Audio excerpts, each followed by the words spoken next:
संत भगत प्रजा के नमो कण कण अंगीकार काम चोर विघ्नी बुद्ध शशि के प्रतिदिन कर ही ताशो प्रहार हृदय निकेत समाधि विभूति करुणा करी करी है विस्तार ताते में तही करुणा कर को करो अनेक प्रकार जोहार नमो शारदा मात विद्या प्रदिनी करो मेधया मेधा के यथा त्रिवेणी करो निष्ठ मोहादि शांतादि दीजे हरो आपकारी हृदय धाम कीजे।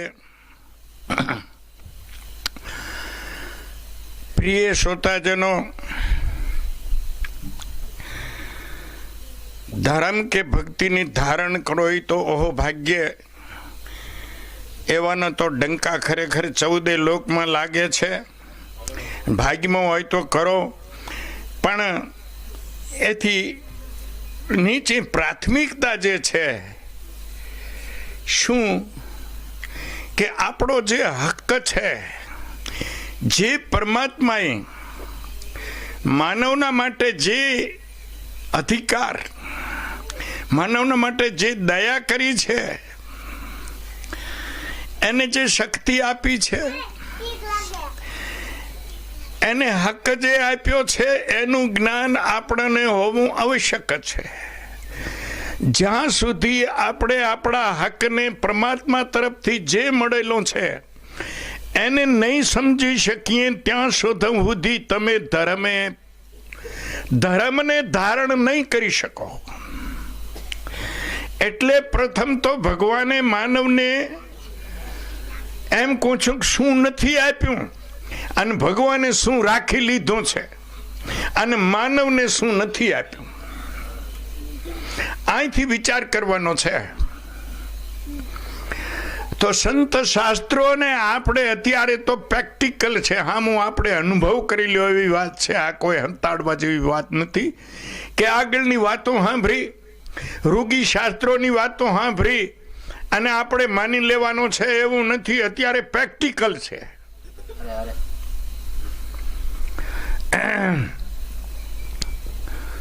जे कांई छे ए बधुं मानव प्राणी ने परमात्माए आपी दीधुं छे। परमात्माए कांई पण राख्युं नथी। परमात्माए राख्युं छे तो केटलुं ते पण सामान्य माणसने समजाववानुं छे। कर्म छे तो कर्मनुं फळ हुं ने तमे बदली शकता नथी। एमां 2 प्रकारनुं कर्म ने तो आपणे बदली शकीए छीए। मंद ने तीव्र ए 2 तो कर्मे बदली शके छे। त्रीजो जे भावी छे ए कोईनाथी बदलात्युं होय रा नथी। एम ठेठ रामकृष्ण जगत गुरु पतंजलि पाणिनी बधाए ऋषि मुनिओ तेने भोगवनुं पड्युं छे भावीनुं, पण बाकीनो जे कर्म छे ए माणस बदली शके छे। भगवाने नथी कर्युं, करता नथी, करशे नहीं एवं माणस करी शके छे। तमने एम लागशे के आवुं होतुं हशे। हाँ, भगवाने कोई दी आंधळाने आंखों आप्युं नथी। भगवाने घोड़ामांथी गधेडुं, गधेडामांथी घोड़ुं, नारमांथी कूतरो, रोजमांथी गाय, स्त्रीमांथी पुरुष ने पुरुषमांथी स्त्री भगवाने कोई दी बनाई नथी। अत्यारे बनी रह्या छे मौजूद। भगवाने शुं राख्युं छे? जे कांई छे बधुं मानव प्राणी ने आप्युं छे, छतां मानव दुखी तो एमां भगवान शू करे? मने तो एम लागतो है लागे छे घर घर भगवान ने नाराज रहता हशे के आने बधुं आप्युं छे छतां आ बिचारो दुखी छे।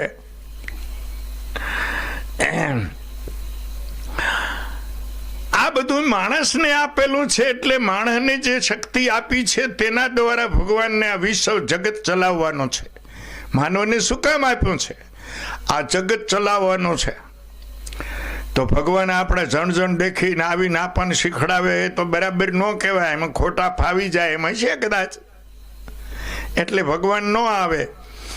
પણ આ જગતને હલાવવા માટે ભગવાને માણસ બનાવ્યો છે. એક માણસ ન હોય તો આ જગત નથી, ભગવાન નથી, ધર્મ નથી કોઈ. માણસથી જ ધર્મ સાબિત થાય છે, માણસથી જ ભગવાન સાબિત થાય છે, માનવથી જ આ જગત સાબિત થાય છે. નકા છે એની કોણ કહેવા વાળું ભગવાન છે, ધર્મ છે કે આ જગત છે, બીજા પ્રાણીઓ કોણ કહેવા વાળા છે? તો એ વાલા પરમાત્માએ જો બધું આપ્યું છે આપણને,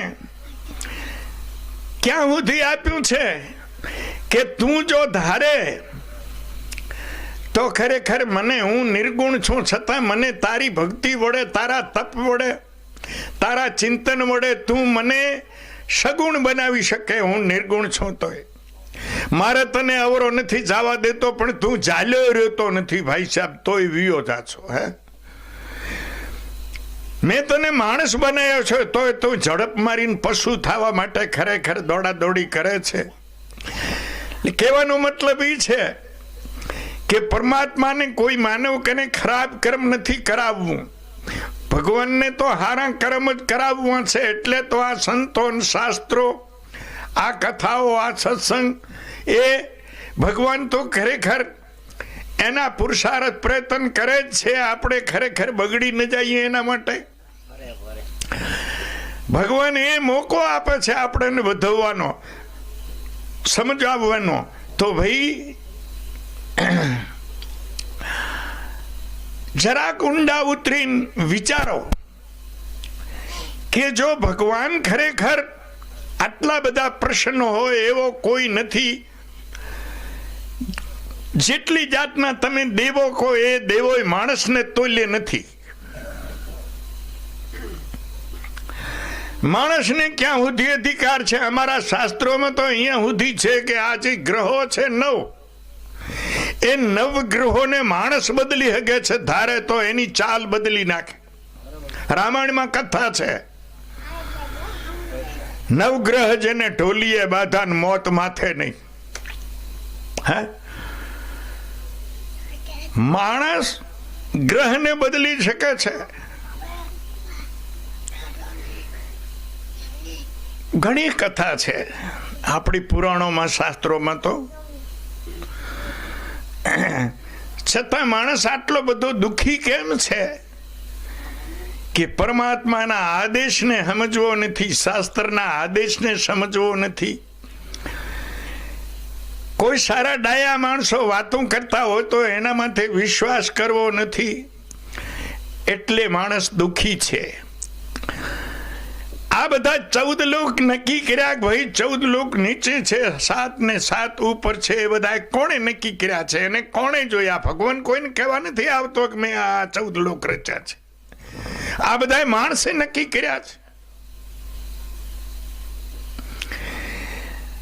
તમે દેવો દેવો કરો છો પણ દેવોની પાસે કાંઈ નથી. એ તો હોશિયારા છે. દેવો તમે સમજશો નહીં ને. અત્યારના નેતા અને દેવોમાં કોઈ ફરક નથી. તમે વાતો સાંભળ્યો કે ભગવાન ફલાણા ભાઈ ની મેલડી પર્સન થઈને ખોડિયાર પર્સન થઈ, પણ તમે ભાર્યો એમાં એનું કાંઈ? તમે પિતૃક બાબરો ભૂત કેણે ભાળ્યો કે વાતો સાંભળીને આપણી બુદ્ધિના ફેરાએ મૂકી દઈને જેને બીજે કીધું એનું નક્કી કરી લીધું, પોતાની બુદ્ધિનો કાંઈ ઉપયોગ ન કર્યો? તો ભગવાને બુદ્ધિ દીધી છે સત અસત્ય જોવા માટે, ધર્મ અધર્મ જોવા માટે, જીવ ઈશ્વર છે શું છે એ સમજવા માટે, માનવ શું છે, દેવ શું છે એ સમજવા માટે, દેવનો અધિકાર કેટલો છે, માનવનો કેટલો અધિકાર છે એ સમજવા માટે દીધી છે. જો આમ તો લૌકિક રીતે જોઈએ તો દેવને માણસ વશ કરે છે. દેવ માણસને વશ નથી કરી શકતો. એ તો એક એને ભ્રાંતિ પડી ગઈ છે ને જૂની વાતો સાંભળીને એને માની લીધું છે. દેવ આ 5 છે, આકાશ, વાયુ, તેજ, જળ ને પૃથ્વી. એને આખી દુનિયા થાય તો એને ફેરવી ન શકે. બાકીના દેવ તમે સાચા કહેતા હો તો એક જ હિન્દુ સમાજમાં દેવ કેમ? હવે મારા પ્રશ્નનો જવાબ દેજો, કોઈને જો ન સમજાતું હોય તો. હિન્દુ સમાજમાંથી ઘણા આ આર્ય સમાજ માનતો નથી, આ બૌદ્ધ માનતા નથી, આ ઇસ્લામો આયરા છે, તો અડધા હિન્દુમાંથી જે બન્યા છે એ માને છે થોડું ઘણું. બાકી જે ઇસ્લામે અડધા માનતા નથી, યથોસ્તને માનતા, પારસી નથી માનતા. આ કોઈ દેવ કોઈ પણ દુનિયામાં, આખી દુનિયામાં એક ભારતના હિન્દુ સમાજ સિવાય કોઈ દેવ નથી. તો અહીંયાનું કામ કોણ કરતું હશે? એના ભૂતને કોણ કાઢતું હશે? સમજવાની કોશિશ કરજો. એને કેમ કોઈ નડતા નથી? આપણે બધા ભગવાનના બનાવેલા માણસ છીએ. માણસનું ઊભી કરેલી વસ્તુ છે. ભલે એ ટાઈમમાં જરૂર હોય તો મારા વિરુદ્ધ નથી કરવો, જો કે મારી બુદ્ધિમત નથી બેસતો એ કેમે. પણ કદાચ આ ઇસ્લામોની સત્તા આવી તેથી ખરેખર લોકોએ તમોગુણી માણસોને ખરેખર રોકવા માટે કર્યું હોય તો કોઈ મારો વિરોધ નથી. પણ અત્યારે એની જરૂર છે. હે, અત્યારે તો તમે મંદિરમાંથી દાગીના ચોરાણા હોય તો એ દાગીના જડતા નથી, ચોર જડતો નથી. માણસની શક્તિનો ઉપયોગ કરો ને અહીંયા ક્યાંક નરિયામાં ખૂણે ખચકે ક્યાંક તમે કેમેરો હતાડી આવો તો કોની? આ દેવની શક્તિ માણસની? કા પ્રેક્ટિકલ છે એને નથી માનવું?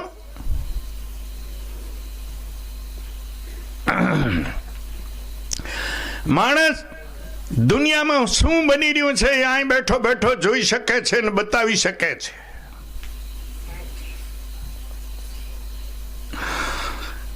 હમણાં આતંકવાદીઓને આવ્યું હતું કે આતંકવાદીઓ બોમ્બ બનાવવા ક્યાંથી શીખ્યા? ભારતમાં આ બધા પેદા થયા તો કે ઇન્ટરનેટમાંથી જોઈને શીખ્યા બોમ્બ બનાવવા માટે. આજે ટીવીમાં હતું. તો માણસને પરમાત્માએ શું નથી આપ્યું? તો માણસ બીજાથી બીવે છે, વાતોથી, કોકની વાતોથી બીવે છે. માતાજીયાથી બીવે છે, આ માતાજીયાથી બીવું, આ જીવતી એનાથી તો બીવું પડે. આપણે એને અધિકાર ના આપી તો બિચારીઓ હારી ગઈને બેઠ્યું છે.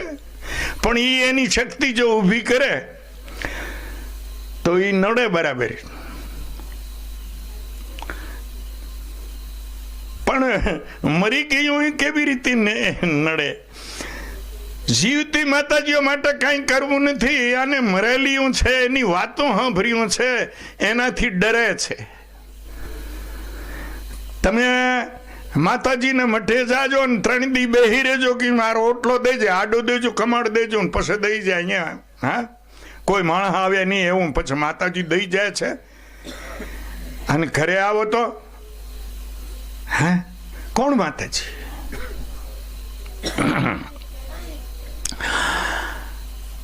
એટલે મારું કહેવાનું એ છે કે ભગવાને તમને જે શક્તિ આપી છે, હક આપ્યો છે, એ શું કામ લેતા નથી? એને શું કામ સ્વીકારતા નથી? એનું કારણ શું છે એ સમજાવો. કોઈને પણ પ્રશ્ન કરવો હોય તો છૂટ છે. પછી પરાજયને આમ ન કરતા આમ હતું ને તેમ હતું ને મારે પૂછવું હતું. આજ છૂટ છે જેને પૂછવું હોય ને હું બોલી રહ્યો છું એમાં. નહીં, માણસથી કોઈ મોટું નથી.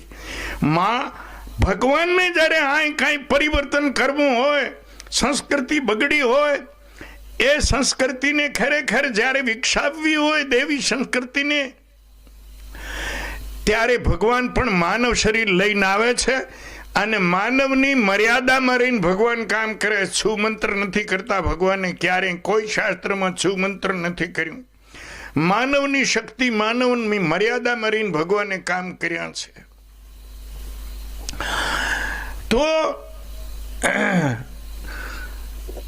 મારે વધારે તો અહીંયાનું કહેવાનું છે કે તમે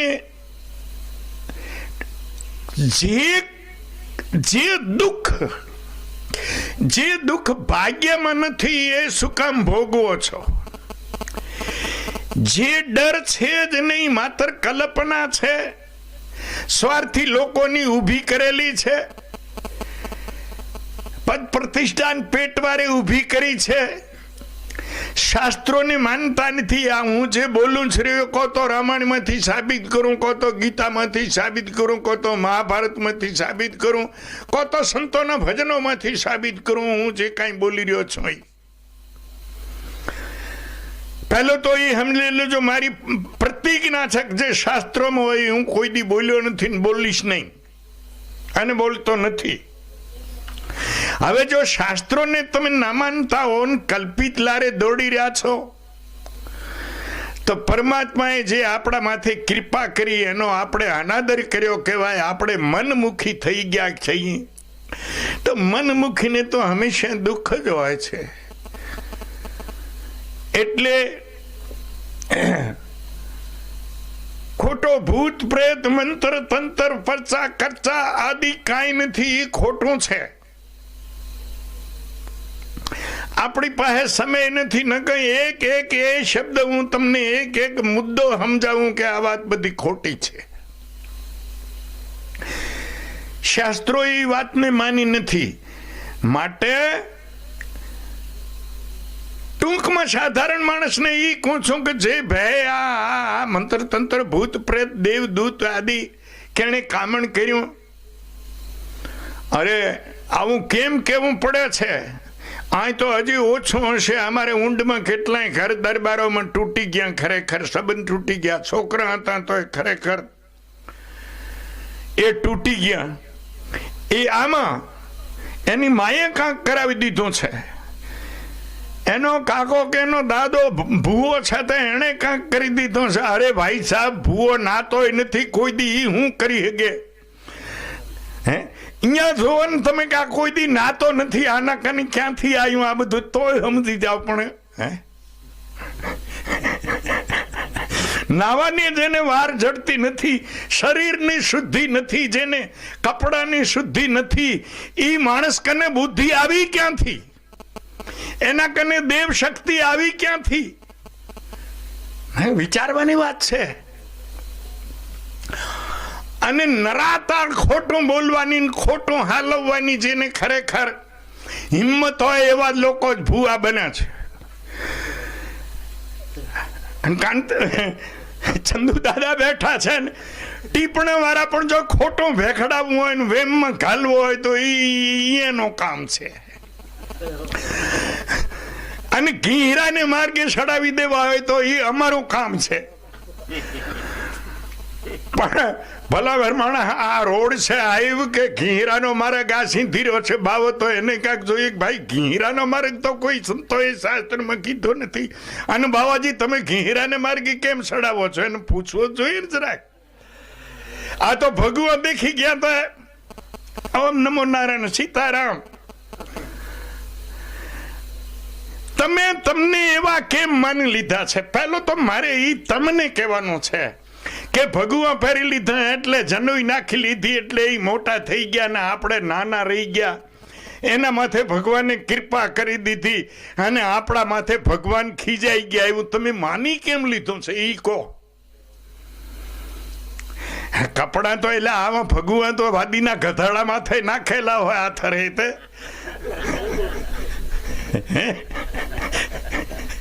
ભગવાન દેખીને પગે લાગવું નહીં. અમારાથી તમે જરાય નીચા નથી. આ તો તમારી મોટાઈ છે, ત્યાં બહારો છો અમને, અને અમને મજા આવી જાય કે આને આઈને બિચારાને કઈ ખબર નથી, કરી લ્યો મજા. તમારા ને અમારામાં કોઈ ફરક નથી. તમે તમારા સ્થાનમાં રહીને તમારી ફરજને બજાવો. તો પહેલા જેમ આપણે વાત કરતા હતા એમ પ્રથમ લગ્ન કરીને, લગ્ન કોઈ પાપ નથી, લગ્ન કોઈ ભૂલ કરી નથી. એ તો ભગવાનનો ખરેખર આદેશ છે, ભગવાનનો બનાવેલો રસ્તો છે. એમને હદ તો રામકૃષ્ણ આદિ લગ્ન ન કરત, ઋષિ મુનિઓ લગ્ન ન કરત. પણ કઠણાઈ છે કે પતિ પત્નીએ બેસીને કોઈ દી ખરેખર એકબીજાના વિચાર નહીં મેળવ્યા હોય, એકબીજા સામે પ્રસન્ન નહીં કર્યા હોય, તો એને તો બિચારાને લગ્ન છે એ જ બરાબર લાગે ને કે આ જ સુખ છે. લગ્ન સુખ છે, લગ્ન એક સાધન છે પ્રભુ પ્રાપ્તિનું, એમાં બે મત નથી. પણ સમજીને લગ્નને ખરેખર તમે કેણે ભૂલ નથી કરી.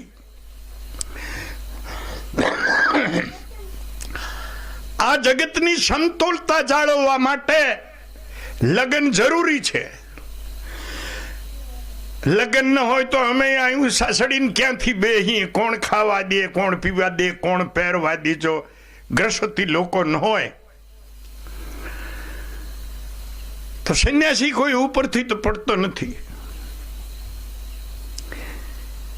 બધા અહીંથી ખરેખર ગ્રસતમાંથી જ પેદા થાય છે. તો લગ્ન એટલે કોઈ ભૂલ નથી, કોઈ દોષ નથી. લગ્ન એક માનવ જન્મ સફળ કરવા માટેનો પ્રભુ ભગવાનનો આદેશ છે.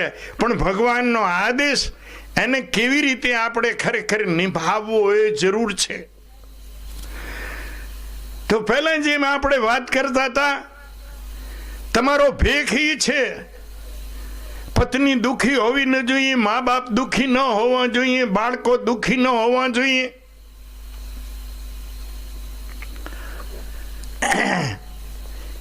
એ ખાસ ધ્યાન દેવાની છે. જો બાળકો દુખી રહી જશે, પણ અહીંયા 2-4 વર્ષ થયા, અહીંયા બેલમ પર તો એક રામાપીરનું મંડળ રમતું હતું. એક ભાઈએ 7,000 રૂપિયા આપ્યા ખરેખર આરતી માટે, અને છોકરાને ચડ્યું નહીં. આ ધર્મ? આરતીમાં 7,000 રૂપિયા આપ્યા પણ છોકરાને ચડ્યું નહીં. આ ધર્મ? અમને પછી આપો.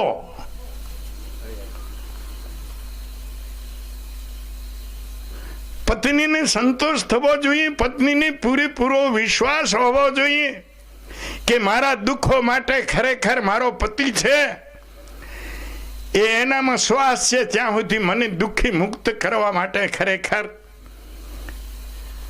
એ તત્પર રહેશે, મારી મદદ કરશે. અને માતા બહેનોએ પણ ખરેખર છેલ્લા શ્વાસ સુધી પતિને સુખ આપવા, એનો વિશ્વાસ પ્રાપ્ત કરવા માટે આ જગત છે, આ ગ્રસત છે. આપણે જાણીએ છીએ કે ઠામડા બે ભેરા થાય તો ભડભડે છે, એવું બધું થતું હોય. પણ આપણો જે મૂળ ધ્યેય છે એ ન ભૂલાવો જોઈએ. કારણ કે એ ધ્યેય ભૂલી ગયા તો આપણો માનસ જન્મ નિષ્ફળ જશે. આપણે પશુના કર્મમાં, પશુના વિચારોમાં આપણું જીવન ગુજારી નાખશું તો પ્રભુની દયા છે, એને જે આપ્યું છે એને આપણે અપનાવી ન શક્યા તો આથી બીજું તો ખરેખર કેવડી મોટી ભૂલ હોય. માતા બહેનોએ પણ ખરેખર બધાને કઈ પતિ સારા મળે છે એવું નથી હોતું. પણ અમારે તો અહીં અમારા શાસ્ત્ર પુરાણોમાં અહીંયા સુધી છે, આ ગીતા, ગાયત્રી, સીતા, સાવંત્રી, અનસૂયા, સાંડિલી, આ કુંતા, દ્રૌપદી, આ ગાંધારી, આ બધાને ક્યાં સાનુકૂળતા હતી? આને કોઈને કોઠી ભેખડાણા, કોઈને દારૂડિયા ભેખડાણા, કોઈને સિનારિયા ભેખડાણા. સુખી વાત કરું તો સમજાય ને. આવા બધા આ જેના નામ સોનાને અક્ષરે જ્યાં સુધી આ માનવ સમાજ છે ભારતમાં, ત્યાં સુધી જેનો ખરેખર પ્રભાવ જાય એમ નથી, જેની સુગંધ નથી જાય, એ બધાને દુઃખ પડ્યા છે. એમના એમ એ કઈ ચમત્કાર કરી નથી થઈ ગયું, એમણે દુઃખ વેઠ્યા છે.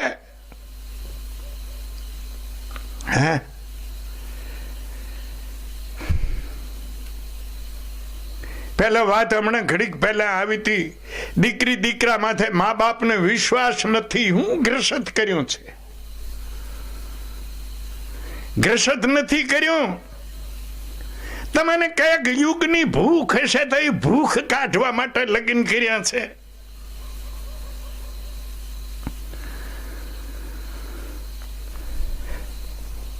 લગ્ન તો પહેલા હું કહી ગયો પ્રભુ પ્રાપ્તિ માટે છે ને જરૂર થઈ શકે છે.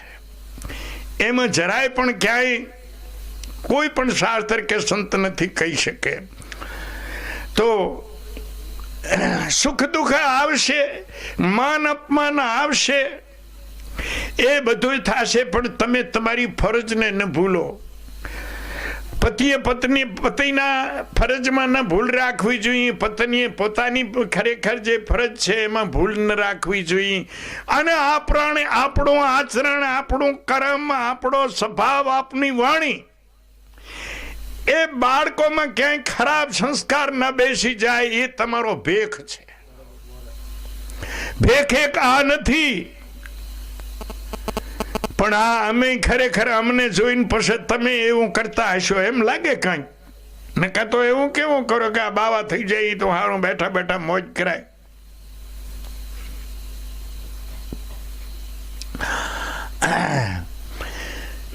જો લગ્ન કર્યા હોય તો એ તમારો ભેખ છે. બાળકમાં કોઈ સંસ્કાર ખરાબ ન બેસી જવા જોઈએ. બાળક ક્યાં જાય છે, ક્યાં રમે છે, શું એને પ્રિય છે, શું એનો વિચાર છે, એ મા બાપે જાણવું જરૂરી છે. આ તો જવાન દીકરી થાય એટલે માં ખરેખર એવી ઓછી તો એને પગે લાગવું જોઈએ, ખરેખર દીકરીની ધ્યાન રાખે. પણ માં તો એને કહેવાય કે મારું બાળક છે, મા બાપ એને કહેવાય કે મારું બાળક છે. એ કદાચ દવા પી જાય છે પણ આવડો પગ તો અમારે ક્યાંય નીચું ઘાલવું જોઈએ. કોઈક અમારા સામું નાક સડાવીને બોલે એવું પગલું તો અમારું બાળક નહીં ભરે. આ તમારો ભેખ છે, અમારો ભેખ છે. આ જૂઠું ન કહેવું તમારે લૂંટવા માટે. જે કહેવાનું છે એ જ કહેવાનું છે. અને હું સાચી વાત કહું છું, એના માટે ખરેખર માયડો તો સહન કરવો પડે ને કે અહીંયા માણસ નો માય, આ માણસ નો માય. જો માણસ ભેરા કરવા હોય તો પણ એની જરૂર નથી. અમારો ભેખ છે કે તમારું જેમાં કલ્યાણ છે, દેશનું કલ્યાણ છે, સંસ્કૃતિ છે, શાસ્ત્રોનો આદેશ છે, એ જ અમારે તમને કહેવું જોઈએ. બીજું અમારા ઘરનું કલ્પના કરીને ન કહેવું જોઈએ. અને હું બોલ્યો છું એમાં કલ્પના હોય તો કોઈ પણ ભાઈને ભલે 5 વર્ષનું બાળક હોય એને પૂછવાની હક છે. તો આમાં જે ખરેખર મહાન થઈ ગયા છે એ બધા ગ્રસતી હતા, એ બધા ફકડ ન હતા. આ વ્યાસ, વશિષ્ઠ, રામ, કૃષ્ણ આદિ બધા ગ્રસત હતા. છતાં દેખો જોઈએ કેવું ખરેખર એમણે રાહ બનાવ્યો છે માણસને ચાલવા માટે. હે તો પ્રિય શ્રોતાજનો, આ ભૂમિકા જ્યારે તમારી મજબૂત થશે, કઈ ઈશ્વરે જે તમને ખરેખર બક્ષિસ આપી છે, ઈશ્વરે તમને હક આપ્યો છે કે માણસ બનાવીને ભગવાને હાથ ધોઈ નાખ્યા છે. પછી ભગવાને કર્યું નથી, કરતા નથી, કરશે નહીં, એ તમને હક છે. આ થોડી દયા છે ભગવાનની. સીતારામ. ધર્મ, આ પટલ મજબૂત થશે પછી ધર્મ પાળે છે, નકર ધર્મ નહીં પાળાય. धर्म तो भाई, धर्म सर्व सुख खान जान सबको हितकारी, धर्म धरे बुद्धिमान निरंतर सत मजारी. धर्म બધા સુખોની ખાણ છે, બધા સુખોનો દરિયો છે. દરિયો કોઈ દી ખૂટે જ નહીં. જમાના જાય, સદીઓ જાય, બધું વીયું જાય ભલે, પણ દરિયો ખૂટે નહીં. એમ ધર્મ એવી વસ્તુ છે કે એનો કોઈ દી નાશ ન થાય, પણ ધરામાં ધરે